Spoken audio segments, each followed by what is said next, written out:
الحمد لله ونؤمن به ونتوكل عليه ونعوذ بالله من شرور أنفسنا ومن سيئات أعمالنا ونعوذ بالله من شرور أنفسنا ومن سيئات أعمالنا ونعوذ بالله من شرور أنفسنا ومن سيئات أعمالنا من يهده الله فلا مضل له ومن يضلله فلا وأشهد أن لا إله إلا الله وحده لا شريك له وأشهد أن سيدنا وشفيعنا ومولانا محمدا عبده ورسوله صلوات الله تبارك وتعالى عليه وعلى آله وأصحابه وبارك وسلم تسليما كثيرا كثيرا أما بعد فأعوذ بالله من الشيطان الرجيم بسم الله الرحمن الرحيم فلما ذهبوا به وأجمعوا أن يجعلوه في غيابة الجب وأوحينا إليه لتنبئنهم بأمرهم هذا وهم لا يشعرون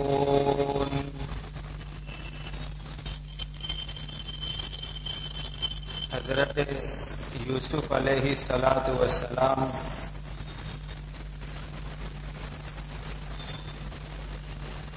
اپنے والد کی نظر میں بڑے پیارے اور بڑے محبوب تھے. بھائیوں کو حسد پیدا ہو رہا تھا.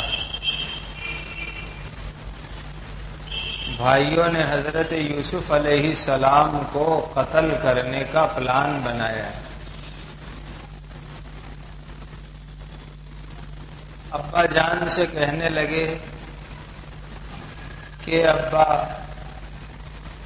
آپ ہمارے بھائی یوسف کو ہمارے ساتھ جنگل میں کھیلنے کے لیے بھیجیے، پھل کھانے کے لیے بھیجیے، ہم اپنے بھائی کی ہر طرف سے حفاظت کریں گے. حضرت یعقوب علیہ السلام خواب دیکھ چکے تھے. اپنے بیٹوں کا ناپاک ارادہ معلوم ہو گیا تھا کہ یہ لوگ میرے بیٹے یوسف کو لے جا کے قتل کرنا چاہتے ہیں.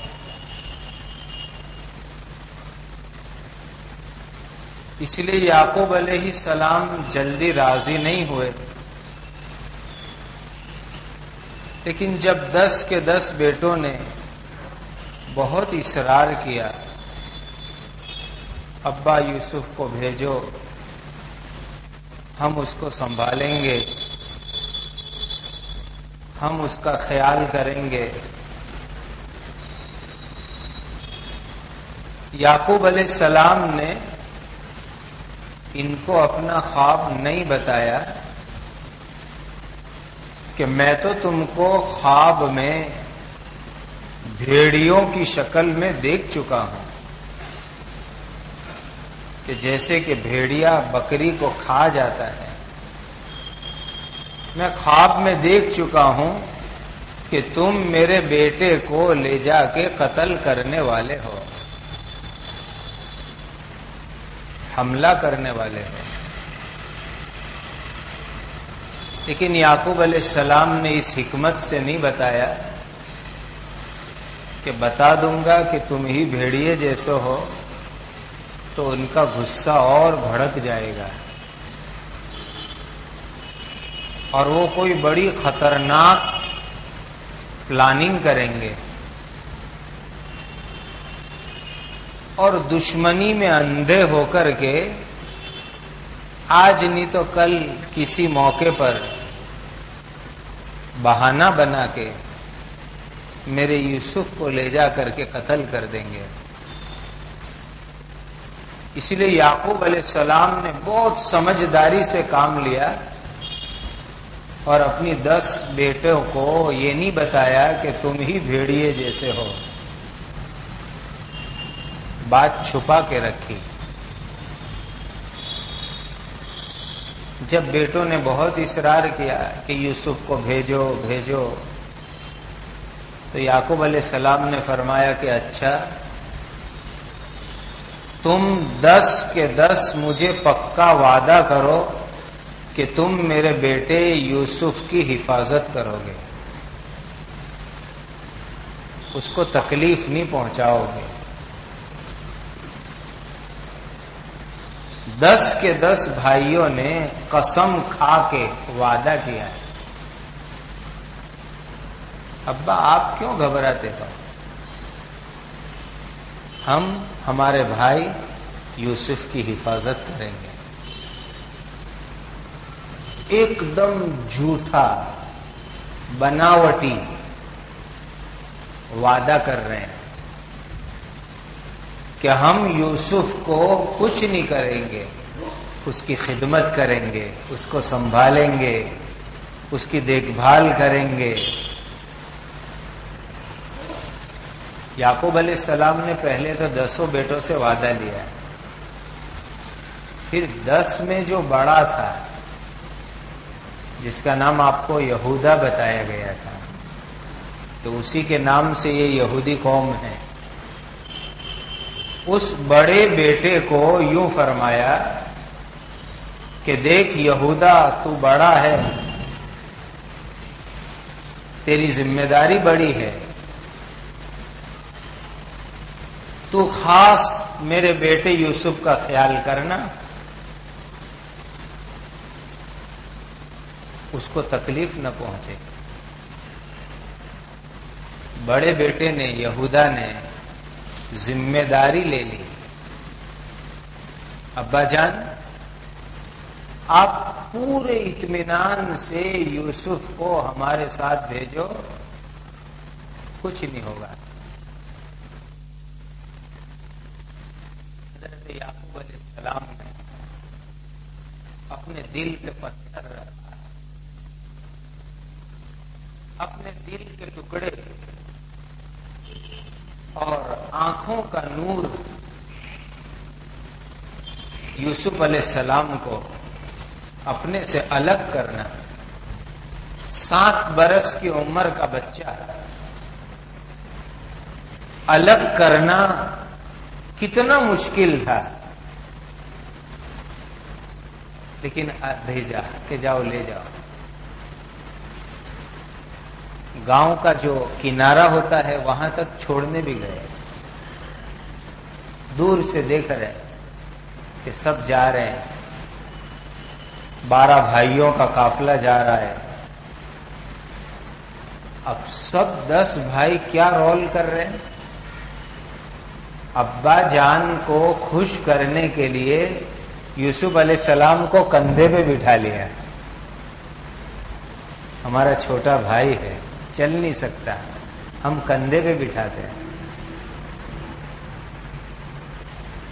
تھوڑی دیر ایک بھائی نے بٹھایا، پھر دوسرا کہتا ہے لالا میرا بھی بھائی ہے، مجھے بھی کندھے پہ اٹھانے دے. ابا پیچھے سے دیکھ رہے ہیں. یہ ابا کو شو کرنے کے لیے، دکھانے کے لیے ایک کے بعد ایک بھائی باری باری شوق سے خوشی سے کندھے پہ اٹھا رہا ہے. دور تک لے کر کے چلے، اور جب راستہ مڑ گیا ہوگا، یعقوب علیہ السلام کی نظر سے غائب ہو گئے. یعقوب علیہ السلام بھی گھر چلے گئے کہ چلو اب یہ لوگ جنگل میں روانہ ہو گئے. دور تک دیکھتے رہے، اب نظر آنا بھی بند. تو جیسے ہی یعقوب علیہ السلام کی نظر ہٹی، ابا کی نظر ہٹی، پہلی بدماشی یہ کی کہ جس بھائی کے کندھے پر یوسف علیہ السلام تھے اس نے حضرت یوسف علیہ السلام کو زور سے زمین پر پھینک دیا. یہ پہلی بدماشی تھی. 7 برس کا بچہ، جنگل کا سفر، اور یہ سب نوجوان بھائی یوسف علیہ السلام چلنے لگے. چھوٹے تھے، کتنا چلتے، تھک گئے. تو بھائیوں کو آواز دے رہے ہیں، اے میرے بھائیوں میری مدد کرو، میں چھوٹا ہوں، چل نہیں سکتا ہوں، تھک جاتا ہوں. اور یہ بڑے بھائی دوڑتے تھے، یہ بیچارہ چھوٹا بچہ کیسے ان کے ساتھ دوڑ سکتا ہے؟ جتنا ہو سکا اتنا دوڑے، تھک کے چور ہو گئے. مدد کے لیے بھائیوں کو پکار رہے ہیں لیکن کوئی بھائی مدد کرنے تیار نہیں. ابا سے وعدہ کر کے آئے تھے. یاد رکھو، جو وعدہ کرے اس وعدے کو پورا کرنا ضروری ہے، اور وعدے کے خلاف کرنا یہ منافق ہونے کی نشانی ہے. حدیث میں آتا ہے، منافق کی 3 نشانی حدیث میں بتائی ہے.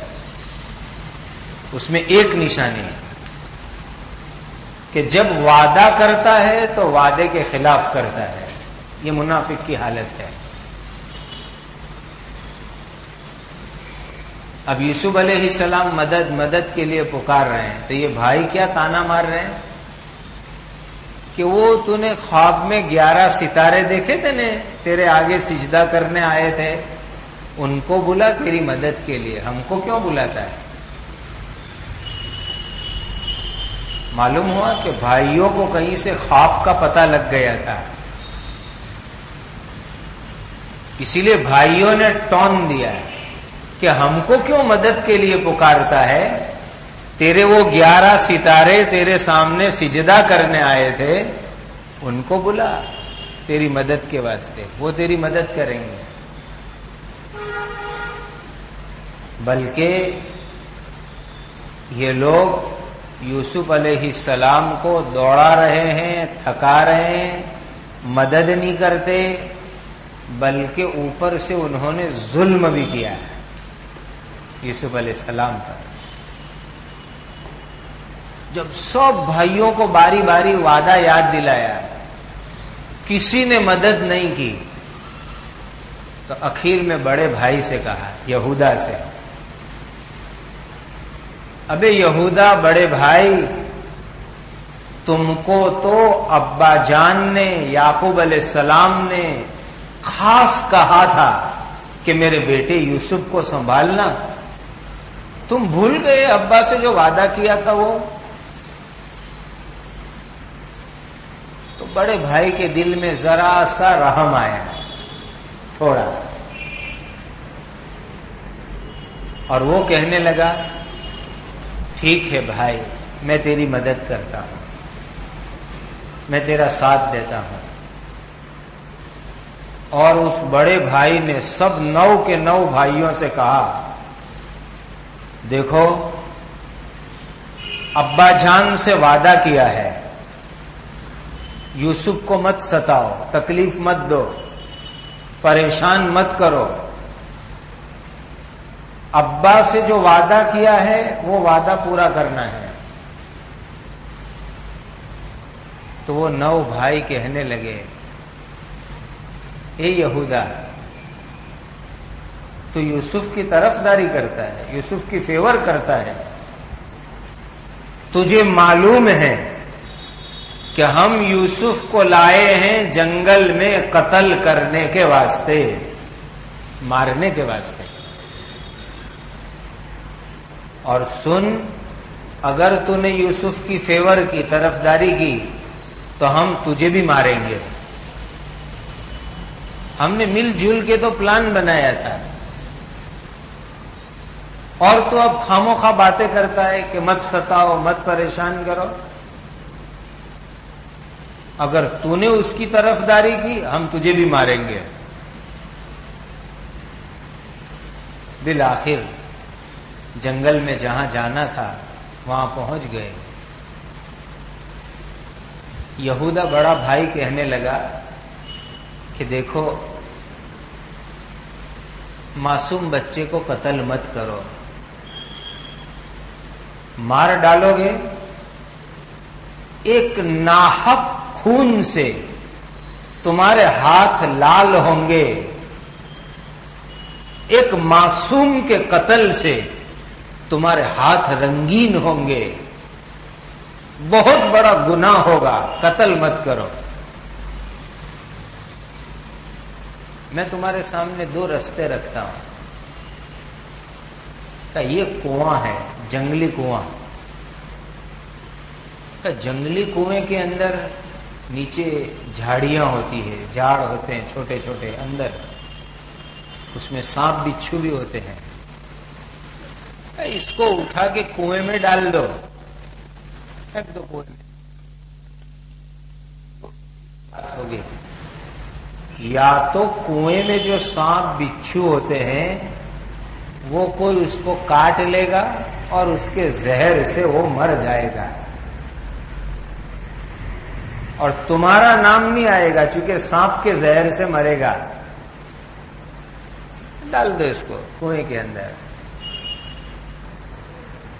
اور اگر کوئی سانپ بچھو نہیں کاٹے گا تو جنگل میں قافلے والے مسافر لوگ جاتے آتے رہتے ہیں، کوئی مسافر آئے گا، پانی نکالنے جائے گا، یوسف کو دیکھے گا تو وہ نکال کے اس کو لے جائیں گے،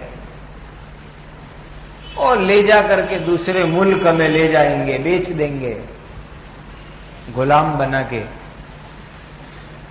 تو تمہارا کام ہو جائے گا، یوسف نظر سے ہٹ جائے گا، اسی لیے قتل مت کرو۔ جب یہودا نے بہت سمجھایا تو وہ اس بات پہ راضی ہوئے کہ چلو اس کو کنویں میں ہم ڈال لیتے ہیں۔ وہاں قریب میں ایک کنواں تھا، لے گئے کنویں کے پاس،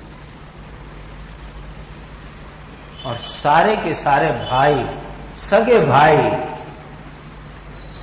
دل میں سے اللہ کا ڈر نکل گیا، رحمت اور محبت نکل گئی، اور حسد کی آگ بھڑک رہی ہے، اور ایسے اندھے ہو گئے کہ اپنے چھوٹے معصوم بھائی کو کنویں میں ڈالنے کے لیے تیار ہو گئے۔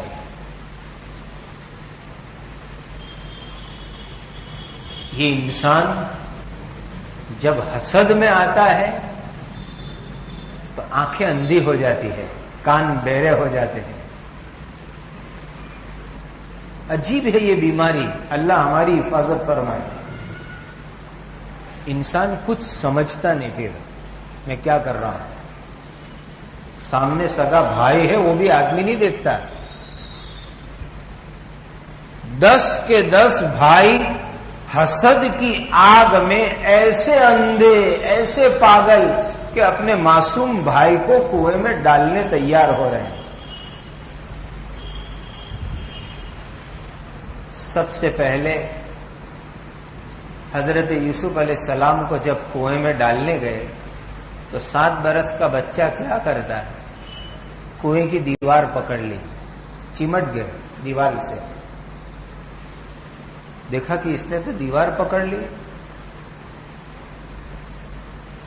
تو بھائیوں نے یوسف علیہ السلام کے ہاتھ پیر باندھ دیے۔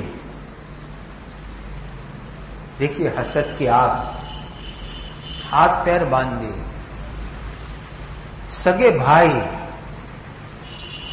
حسد کے مارے اپنے بھائی معصوم، وہ بھی 7 برس کا بچہ، اس کے ہاتھ پیر باندھ دیے، اور باندھنے کے بعد ڈول میں بٹھایا اور ڈول کنویں میں لٹکائی، جیسے پانی ڈالنے کے لیے لٹکاتے، اور پھر ڈول کو اندر اتارنے لگے۔ حضرت یوسف علیہ السلام کا کیا حال ہوگا؟ 7 برس کا معصوم بچہ، جس کی زندگی باپ کی محبت میں گزری، رات دن باپ کی محبت، باپ کا پیار، باپ کی شفقت، آج اس بچے پر یہ ظلم ہو رہا ہے بلا قصور۔ اس کو کنویں میں ڈال لیں ہاتھ پیر باندھ کر کے۔ بس اسی وقت اللہ نے جبرائیل امین کو بھیجا آسمان سے، اور بھیج کر کے اللہ تعالیٰ نے حضرت یوسف علیہ السلام کو ایک خوشخبری سنائی، عجیب خوشخبری سنائی۔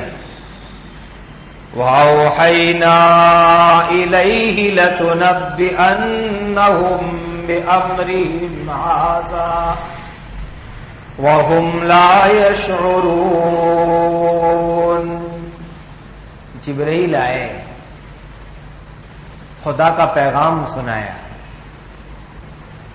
ایسے تو اللہ کے نبیوں کو وحی یعنی اللہ کا پیغام آتا ہے 40 برس کی عمر میں، لیکن یہ اسپیشل کیس ہے، ایمرجنسی کیس ہے۔ 7 برس کی عمر ہے اور ظلم ہو رہا ہے، بے سہارا ہے۔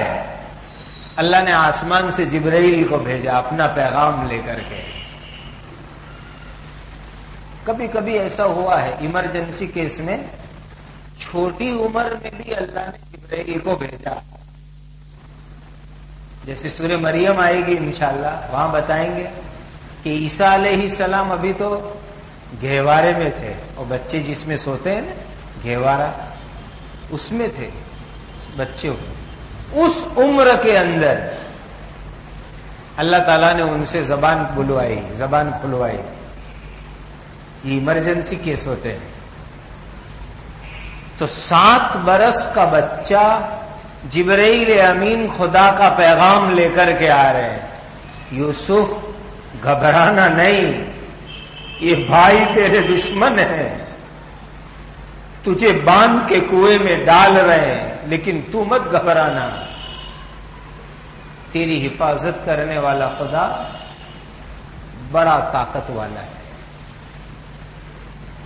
یہ بھائی آج تجھے کنویں میں ڈال رہے ہیں، ایک دن اللہ وہ دکھائیں گے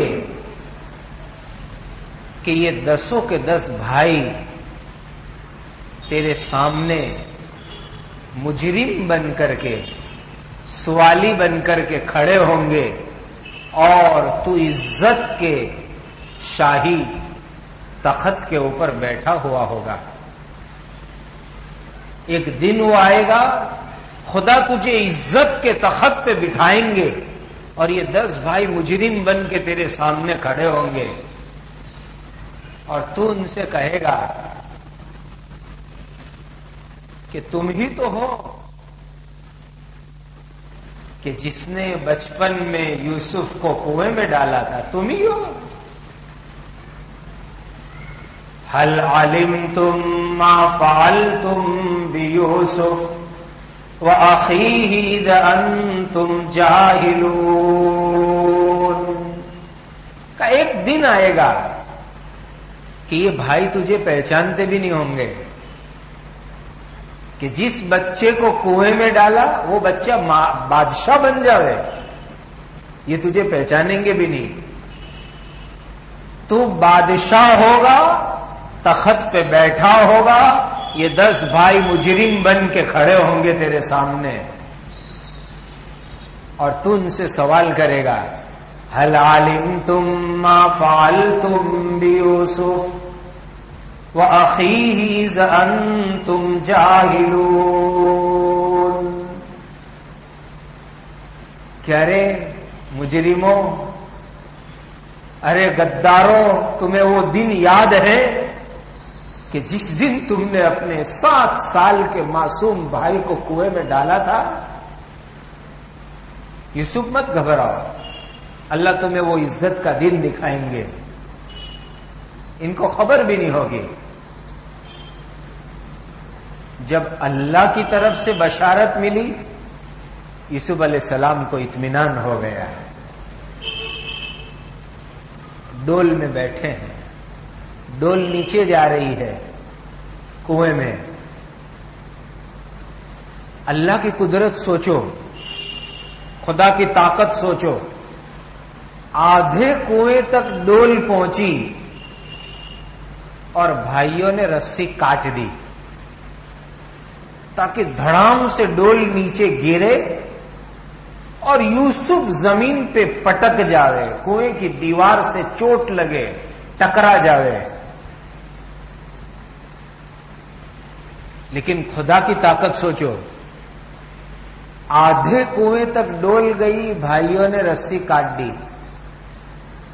اب کتنی زور سے ڈول نیچے گرنی چاہیے اور کتنی سیکنڈ میں گرنی چاہیے؟ آدھے کنویں سے نیچے تک پہنچنے میں کتنی سیکنڈ لگے گی؟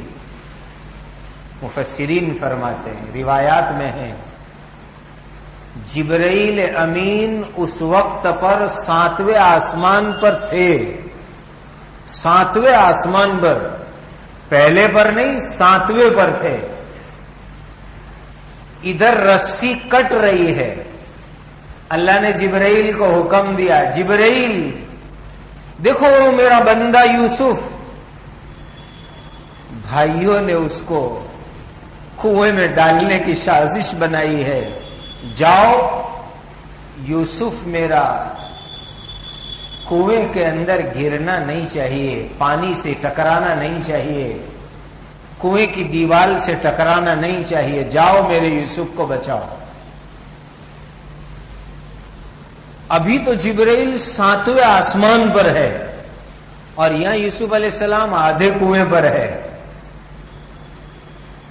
اب سوچو جبرائیل کی طاقت اللہ نے کیسی رکھی کہ وہ 7ویں آسمان سے نکلے اور یوسف علیہ السلام نیچے گرے، اس سے پہلے جبرائیل نیچے پہنچ گئے۔ کیا طاقت ہوگی جبرائیل کی! اور اپنے پر بچھا لیے اور پر پہ یوسف کو اٹھا لیا، نیچے نہیں گرنے دیا۔ کتنی رفتار ہوگی، کتنی اسپیڈ ہوگی حضرت جبرائیل کی! آدھے کنویں سے نیچے تک پہنچنے میں چند سیکنڈ لگتی ہے، سیکنڈ کا کھیل، اور 7ویں آسمان سے پانی تک پہنچنا جبرائیل کے لیے اللہ اکبر، اتنی طاقت جبرائیل کی۔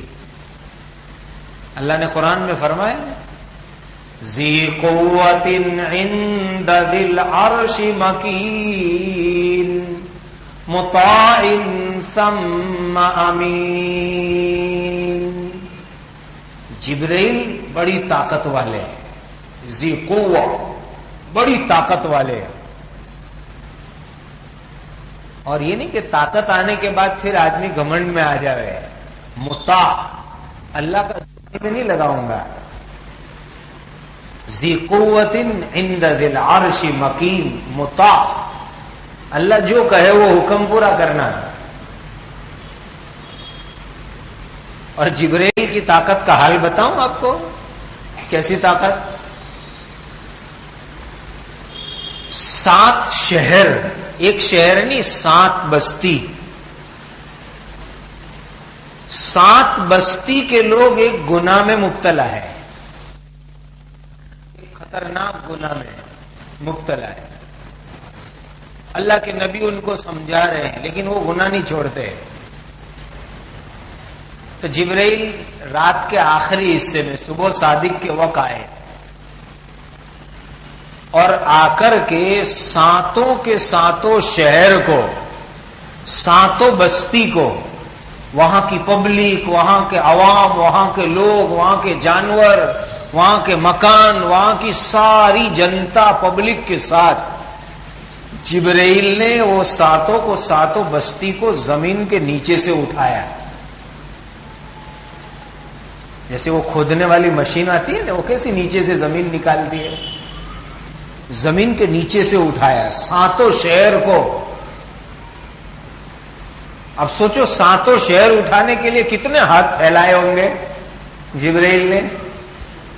نہیں میرے بھائیو، جبرائیل کی طاقت ساتوں کے ساتوں شہر کو اٹھایا انگلی کے ایک پوروے کے کنارے کے اوپر. پورا پوروا بھی نہیں، یہ پوروا کہلاتا ہے، ایک کنارے کے اوپر اٹھایا ہے. کیسی طاقت ہوگی جبرائیل کی. اور پھر اٹھا کے لے گئے. آدمی وزندار چیز کو اٹھانے کی ٹرائی کرتا ہے، میں کتنا اٹھا سکتا ہوں، کمر تک، بہت تو یہاں تک. کا جبرائیل وہ ساتوں شہر کو پوروے کے کنارے پہ اٹھا کے لے گئے. کتنا اوپر لے گئے؟ آسمان کے قریب تک لے گئے. اتنا اوپر لے گئے کہ صبح صادق کے وقت مرغے جو اذان دیتے ہیں، پہلے آسمان کے فرشتوں نے وہ اذان سنی، مرغوں کی اذان. اتنا اوپر لے گئے اور وہاں لے جا کر کے یوں انگلی پلٹ دی، بس یوں اتنا کھیل کر دیا. تو وہ ساتوں کے ساتوں شہر قیامت تک کے لیے قبرستان بن گئے، قیامت تک کے لیے ختم ہو گئے. یہ طاقت جبرائیل امین کی. تو پھر سوچو کہ جبرائیل کا پیدا کرنے والا اللہ کتنا طاقتور ہوگا، سوچ لو. اس لیے روزانہ 5 مرتبہ ہم کو یاد دلایا جاتا ہے، اللہ اکبر اللہ اکبر اللہ اکبر اللہ اکبر. اللہ بڑے، اللہ بڑی طاقت والے. تاکہ انسان اپنی طاقت پر گھمنڈ نہ کرے، ہے نا. منی پاور ہوتا ہے یا مسلس پاور ہوتا ہے؟ جیب گرم ہوتا ہے یا بازو گرم ہوتے ہیں تو آدمی گھمنڈ کرتا ہے. کہ نہیں، اللہ بڑے، تیری جیب کی کیا حیثیت، تیری باڈی کی طاقت کی کیا حیثیت. بھلے بھلے طاقتور اور تندرست اللہ سیکنڈوں میں بیمار کرتے ہیں، ہاسپٹل کے بچھونے پہ ڈال دیتے ہیں. کس چیز پہ اتراتے ہو؟ تو یوسف علیہ السلام کنویں میں پہنچے. اب جو اندر کنویں میں پہنچے تو وہاں اللہ تعالی نے حفاظت فرمائی. کوئی سانپ بچھو کوئی کاٹنے والا نہیں. جبرائیل نے ایک طرف ان کو بٹھا دیا ہے کہ بیٹھو یہاں. ایک چٹان نکلی قدرتی پانی میں اور وہاں بٹھا دیا کہ یہاں بیٹھو. اب بھائیوں نے کیا کیا تھا؟ دیکھو اللہ کے نبیوں کو دین کے خاطر کتنا ستایا گیا، کتنی تکلیفیں دین کے لیے اٹھائی. کنویں میں ڈالنے سے پہلے حضرت یوسف علیہ السلام کے بدن کے اوپر جو کپڑے تھے وہ کپڑے بھی نکال لیے، کرتا بھی نکال ڈالا. چونکہ یہ کرتے سے ڈھونگ کرنا ہے، کھیل کھیلنا ہے، اس لیے کرتا نکال دیا ہے. اور پھر کرتے کے بغیر پانی میں ڈالا ہے. اب کنویں کے اندر کرتا نہیں ہے، ان کے گلے کے اندر ایک نلکی تھی. نلکی کس کو کہتے ہیں؟ یہ جو وہ چاندی کی تعویذ نہیں آتی وہ بڑی، جس میں تعویذ رکھتے، وہ چاندی کی پیٹی آتی ہے گلے میں لٹکانے کی، ایسی نلکی یوسف علیہ السلام کے گلے میں تھی. اور اس کے اندر ایک کرتا تھا. اتنی چھوٹی سی نلکی میں ایک کرتا تھا، پورا کرتا. اور یہ کون سا کرتا تھا؟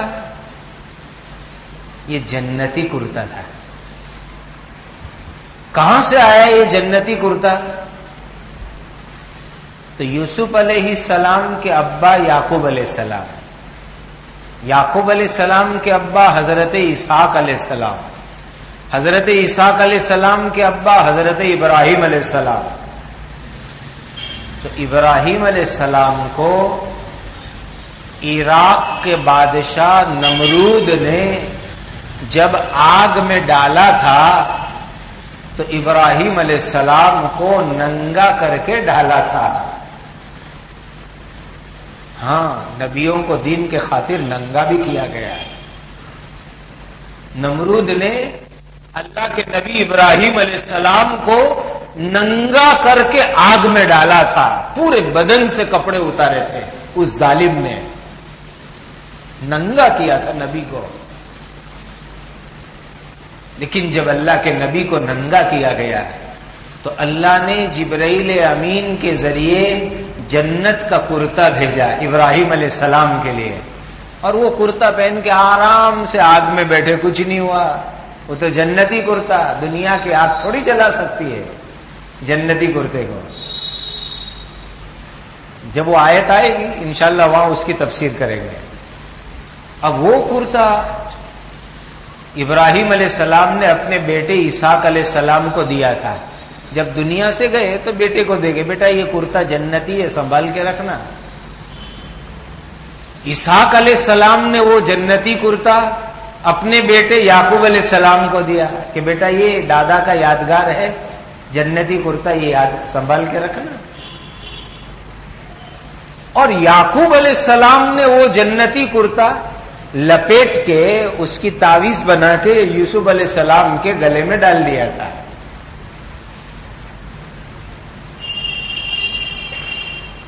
اور آپ سوچیں گے کہ پورا کرتا اتنی تعویذ میں آ جاوے؟ ہاں آ جاوے. ہم نے پڑھا ہے یہ بکس میں کہ آزادی سے پہلے جب ڈھاکہ ہمارے انڈیا کا ایک حصہ تھا تو ڈھاکہ میں اتنی بہترین ململ بنتی تھی، ململ کا کپڑا، کہ 100 میٹر ململ کا کپڑا اتنا ملائم اور اتنا باریک ہوتا تھا کہ اس کو لپیٹو لپیٹو لپیٹو لپیٹ کر، یہ انگوٹھی ہوتی ہے نا ویٹی، وہ ویٹی کے بیچ میں جو گول ہوتا ہے نا، وہ گول کے اندر 100 میٹر کپڑا آ جاتا تھا. ایسا کپڑا تو ڈھاکہ میں بنتا تھا. تو پھر جنت کا کرتا کیسا ململی اور ملائم ہوگا؟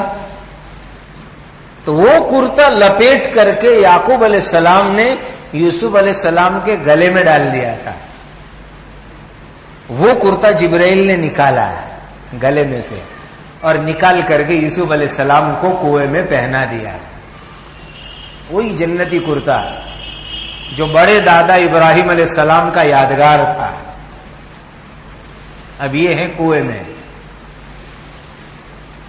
اور اوپر بھائیوں نے دیکھا کہ چلو یوسف تو گیا کنویں میں، شام ہو رہی ہے، گھر جاوے. یوسف علیہ السلام کا کرتا تو انہوں نے نکال لیا تھا اندر ڈالنے سے پہلے ہی. ایک بکری کا بچہ انہوں نے مارا ہے اور اس کا خون کپڑے پر لگایا یوسف علیہ السلام کے، اور خون لگایا کرتے پر، اور وہ کرتا لے کر کے گھر پہنچے. رات ہو گئی تھی. جب اپنے گھر کے پاس پہنچے تو اب انہوں نے ڈھونگ چالو کیا ہے.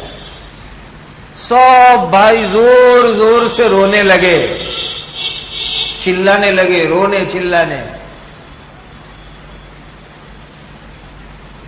معلوم ہوا کہ اس طرح باہر نکل کر کے رونا اور چلانا ڈھونگی لوگوں کا کام ہے.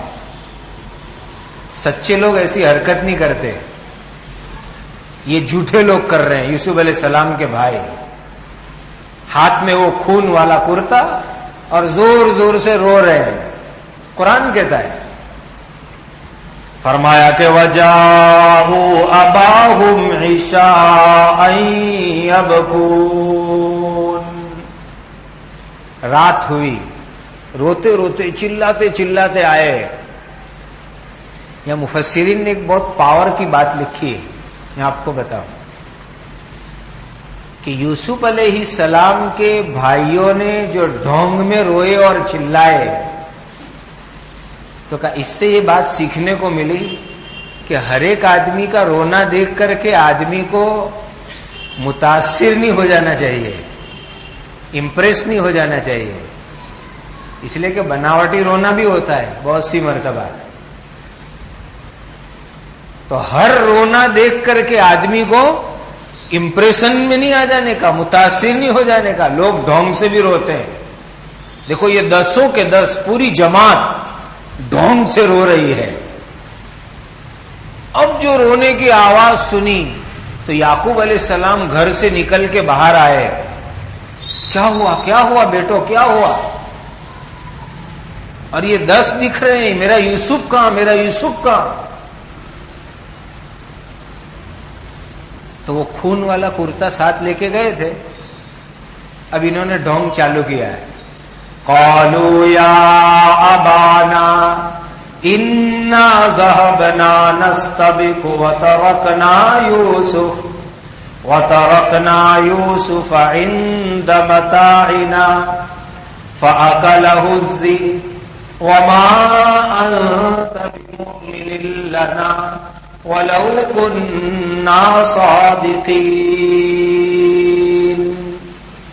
کہ ابا ایسا ہوا کہ جنگل میں جانے کے بعد ہم تو دوڑنے کی حریفائی کر رہے تھے.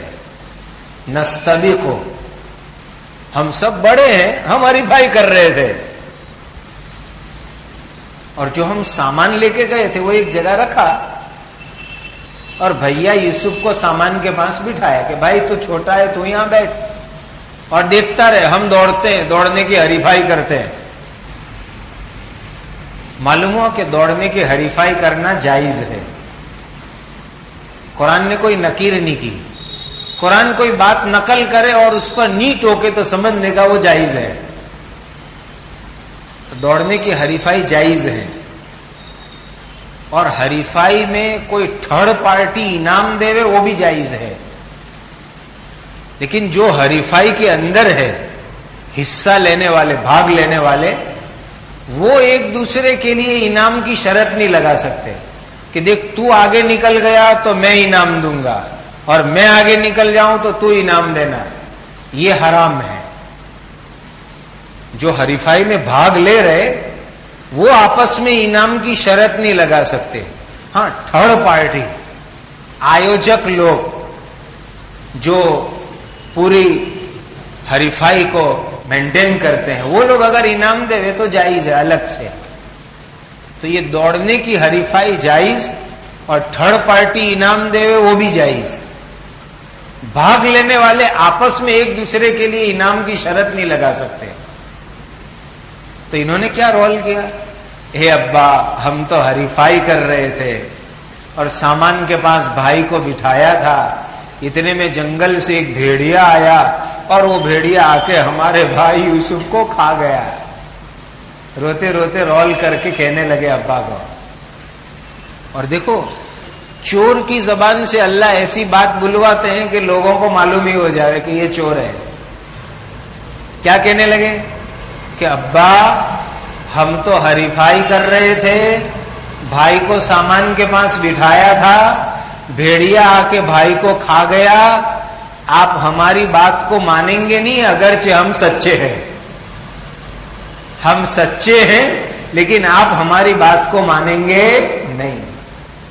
یہ جو بات بولے یہ نشانی ہے کہ یہ جھوٹے ہیں. اس لیے کہ سچوں کو تھوڑا کہنا پڑتا ہے کہ میں سچا ہوں، وہ تو اس کی بات میں سے سچ ٹپکتا ہے. اور جو جھوٹا ہوتا ہے نا وہ قسم کھاوے تو بھی جھوٹ ٹپکتا ہے. سمجھ لو یہ بات کو. جھوٹا آدمی کوئی بات قسم کھا کے کہے تو ابھی دل قبول نہیں کرتا اس کی بات کو. اور یہ تو اس کی زبان سے نکلا ابا ہم سچے ہیں لیکن آپ مانیں گے نہیں. کیا مطلب؟ تم حقیقت میں جھوٹے ہو اس لیے ایسا کہہ رہے ہو. وَجَاءُوا عَلَىٰ قَمِيصِهِ بِدَمٍ كَذِبٍ، کرتے پر جھوٹا خون لگا کے لائے تھے. کہ دیکھو ابا یہ بھیڑیا کھا گیا نا ہمارے بھائی کو تو اس کا کپڑا دیکھو، خون والے کپڑے ہیں، یہ نشانی ہے، دیکھو ہم لے کے آئے آپ کے لیے۔ یعقوب علیہ السلام نے فرمایا لاؤ ذرا میں دیکھو تو صحیح، میرے بیٹے کا کرتا خون والا دیکھا تو کیا فرمایا کہ بھیڑیا کتنا ہوشیار تھا کہ اس نے میرے بیٹے کے کپڑے کو پھاڑا بھی نہیں اور اوپر سے اس کو کھا گیا۔ دیکھو جھوٹ ہے نا، وہ تو چھت پہ چڑھ کے پکارتا ہے۔ یہ لوگ کیا بھول گئے کہ کپڑے کو پھاڑنا بھول گئے۔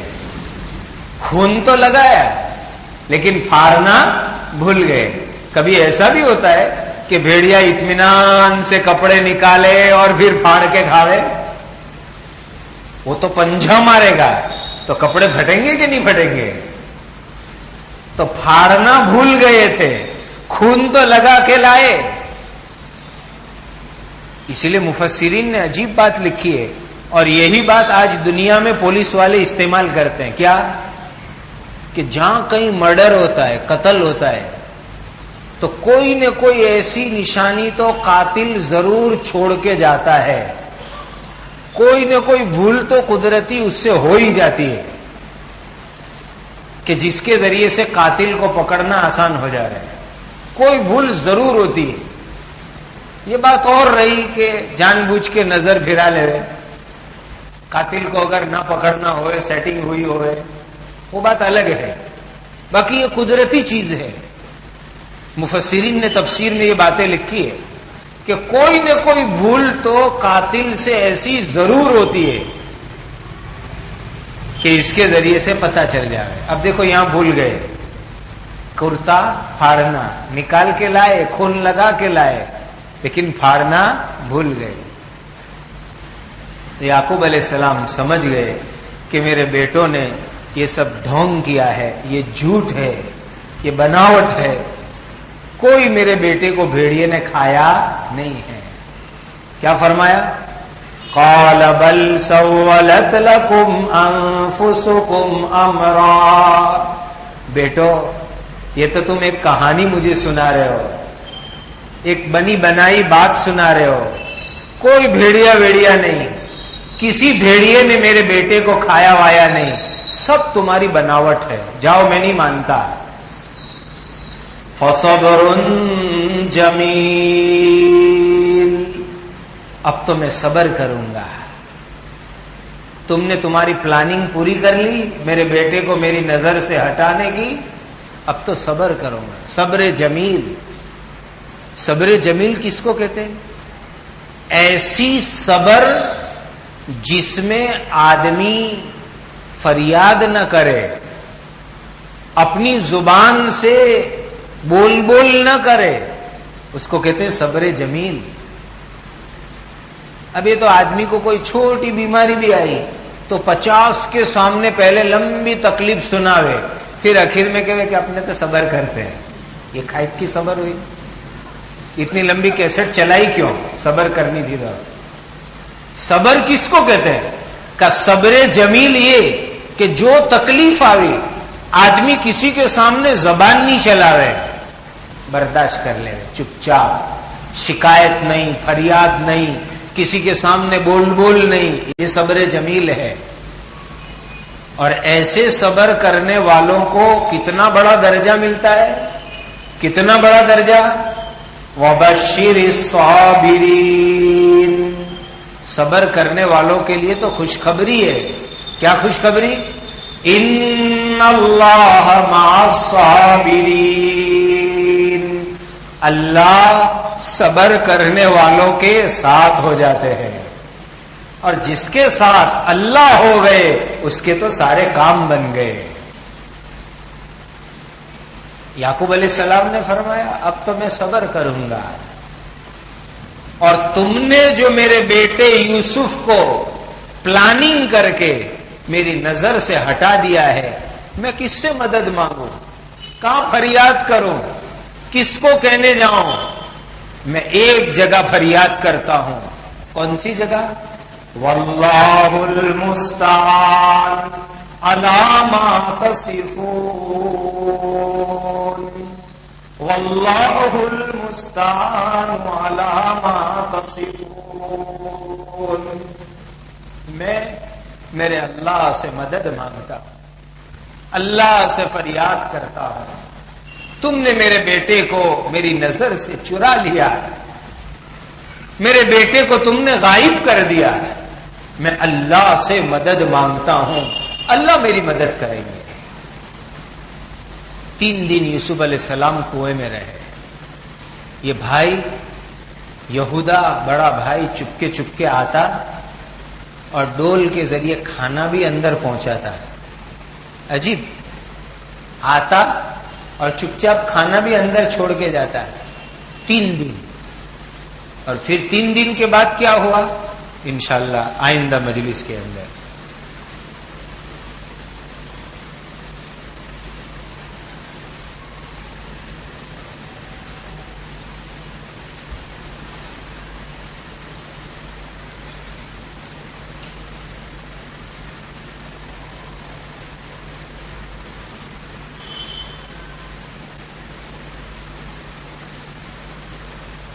یہ لکھا ہے موبائل کے اوپر SMS کے بارے میں کہ میرے موبائل کے اوپر ایک SMS آیا، یا اللہ یا رحمان یا رحیم، اور یوں لکھا ہے کہ یہ SMS 6 آدمی کو سینڈ کرنا، بھیج دینا، تو 1 گھنٹے کے اندر آپ کو اچھی خبر سننے کو ملے گی. یہ سب جو ہے نہ قرآن میں ہے نہ حدیث میں ہے نہ کسی اولیاء اللہ کے کلام کے اندر ہے. یہ سب ایسی ہی باتیں ہیں. اللہ کا نام بہت بابرکت، اللہ رحمان رحیم واقعتاً بابرکت ہے، لیکن اس کو 6 آدمی کو بھیجو اور 1 گھنٹے میں خوشخبری سننے کو ملے، یہ سب بناوٹ ہے. اس قسم کے SMS آئے تو اس کے اوپر دھیان نہیں دینا چاہیے، اور ڈیلیٹ کرنا چاہے تو ڈیلیٹ بھی کر سکتے ہیں.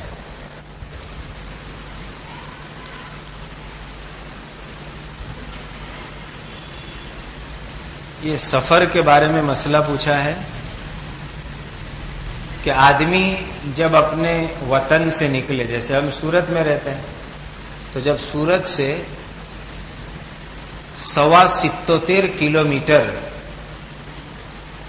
جانے کی نیت سے نکلے، تو جیسے ہی سورت کی بارڈر سے باہر نکل جائے، میونسپالٹی کے بارڈر سے، اب نماز قصر پڑھنے کی، یعنی ظہر عصر اور عشاء 4 کے بجائے 2 پڑھنے کی. جب 77 کلومیٹر سفر میں جانے کا ارادہ ہو تب، اور اپنے شہر کی بارڈر سے باہر نکل کر کے. اور یہ پوچھا ہے کہ سنت اور ویتر پڑھنے کی، ویتر ضرور پڑھنے کی. البتہ سنت کا معاملہ ایسا ہے کہ موقع ہے، گنجائش ہے تو پڑھو، نہیں پڑھو گے بھی تو کوئی حرج نہیں ہے، چالو سفر میں چھوڑ سکتے ہیں اس کو. درود شریف پڑھو. سبحانک اللہم وبحمدک وتبارک اسمک وتعالی جدک ولا الہ غیرک. اللہم صل علی سیدنا مولانا محمد وعلی آل سیدنا ومولانا محمد صلاۃ تنجینا بها من جمیع الاحوال والآفات وتقضی لنا بها جميع الحاجات وتطهرنا بها من جميع السيئات وترفعنا بها أعلى الدرجات وتبلغنا بها أقصى الغايات من جميع الخيرات في الحياة وبعد الممات إنك على كل شيء قدير. اللهم ربنا آتنا في الدنيا حسنة وفي الآخرة حسنة وقنا عذاب النار. ربنا هب لنا من ازواجنا وذرياتنا قرة اعين واجعلنا للمتقين اماما. ربنا لا تزغ قلوبنا بعد إذ هديتنا وهب لنا من لدنك رحمة إنك أنت الوهاب. فاطر السماوات والأرض أنت ولي في الدنيا والآخرة توفنی مسلما والحقنی بالصالحین. یا ارحم الراحمین یا ارحم الراحمین یا ارحم الراحمین، تو ہمارے گناہوں کو معاف فرما دے. اے اللہ، ہم تیرے گنہگار اور مجرم بندے ہیں، ہماری مکمل مغفرت فرما دے. ہمارے ماں باپ کی، ہمارے بیوی بچوں کی، ہمارے اساتذہ مشائخ تلامذہ کی، دوست احباب متعلقین رفقا کی، تیرے لاڈلے نبی کی پوری امت کی مغفرت فرما. اے اللہ مسلمانوں کے ساتھ عافیت کا، سلامتی کا معاملہ فرما دے. اے اللہ پوری دنیا کے کونے کونے میں اہل ایمان کی جان، مال، عزت، آبرو، ایمان، اعمال کی حفاظت فرما لے. اے اللہ ہم سب کو دنیا آخرت کی بھلائیوں سے والا مال فرما دے. ہماری اولادوں کو نیک اور صالح بنا دے. ہمارے گھروں کے ماحول کو درست فرما دے. ہماری روزی روٹی میں حلال طریقے سے وسعت اور برکت عطا فرما. تمام بیماروں کو شفا عطا فرما. بے روزگاروں کو حلال روزی روٹی عطا فرما. بے گھروں کو گھر عطا فرما. مقروضوں کے قرضوں کی ادائیگی کی شکلیں پیدا فرما.